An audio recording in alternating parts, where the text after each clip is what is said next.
ये खबर दाहोद के जालोद से सामने आ रही है, जहां पर एक शिक्षिका की ओर से प्रांत अधिकारी और सुपरवाइजर पर गलत बर्ताव करने के और साथ ही नौकरी से निकाल देने की धमकी देने के गंभीर आरोप लगाए गए हैं।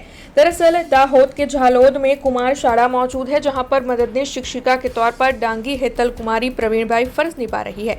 ये जो शिक्षिका है, उन्होंने गुजरात की सरकार के सामने न्याय की गुहार लगाई है। दरअसल ये शिक्षिका जो है, उन्हें प्रशासन की ओर से बीएलओ की कामगिरी करने के आदेश दिए गए हैं। हालांकि ये शिक्षिका कामगिरी करने के लिए मना नहीं कर रही है, लेकिन उनकी परिस्थिति ऐसी है कि वो ये कामगिरी नहीं कर पा रही है, क्योंकि उनकी 1 साल की बेटी है जो कि सिकल सेल एनीमिया नाम की बीमारी से पीड़ित है। तब उन्हें बार बार इलाज के लिए अस्पताल ले जाना पड़ता है।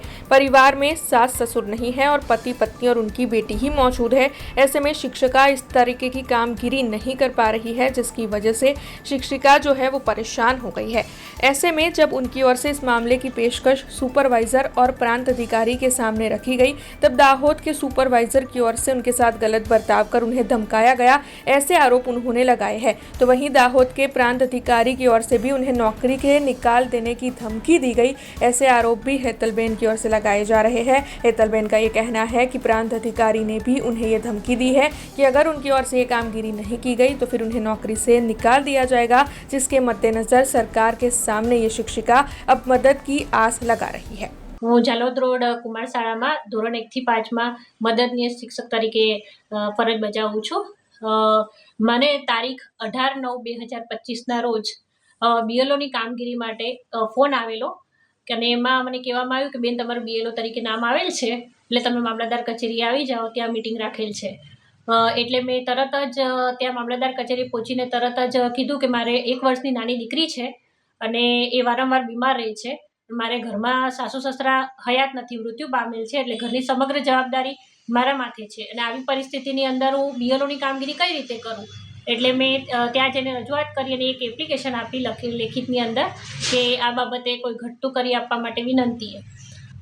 ત્યાર પછી સતત 3-4 દિવસ સુધી, અઠવાડિયા સુધી અમારે એ કામગીરી કરવા માટે ત્યાં મામલતદાર કચેરીએ હાજર રહેવાનું હતું. તો ત્યાં કામગીરી કરવા માટે ગયા તો સતત મેં લગભગ 10 થી 15 દિવસ સુધી મેં એ કચેરીના ધક્કા ખાધા છે મારી દીકરીને લઈને કે મને આ કામગીરીમાંથી મુક્તિ આપો તો સારું રહેશે, કારણ કે મારી પરિસ્થિતિ નથી કે હું આ કામગીરી કરી શકું. તો ત્યાંથી મને એવું કહેવામાં આવ્યું કે અત્યારે તમે 1 મહિનો કામગીરી કરી લો બેન, ત્યાર પછી તમને તમારી ઓર્ડર કદાચ રદ કરી થશે તો કરી દઈશું. એવું કહીને અમને 1 મહિનો કામગીરી કરો એવું કરીને અમને આ કામગીરી સોંપી દેવામાં આવી. મને બીએલઓનો હજી લેખિતની અંદર કોઈ ઓર્ડર મળેલ નથી, ખાલી પીડીએફમાં નામ હતું અને મને આ કામગીરી સોંપી દેવામાં આવેલ છે.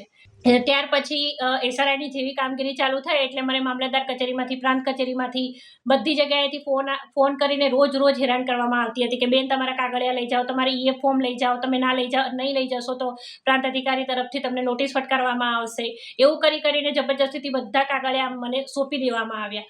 અને 2 દિવસ પહેલાં મારા ઉપર ટીપીઓ સાહેબનો પણ ફોન આવ્યો, મારા આચાર્ય સાહેબ પર ફોન આવ્યો કે બેન કામગીરી કરવા માટે ના પાડે છે, તો એક મારે એમની સાથે વાતચીત કરવી છે અને એમને એવું કહેવામાં આવ્યું કે બેનને શાળામાંથી એક તરફી છૂટા કરી દો અને છૂટા કરવાનો હુકમ કરી દો, એટલે બેન આ કામગીરી જ કરશે, શાળાની કોઈ કામગીરી કરશે નહીં એમ. તો મારા જે ટીપીઓ સાહેબ જોડે વાતચીત થઈ તો એમને પણ મેં આ કારણ રજૂ કર્યું. તો એમને એવું જ કીધું મને કે 1 મહિનો બેન કામગીરી કરી લો, ત્યાર પછી આપણે લેખિતમાં એમને આપીશું અને મળી લેશું.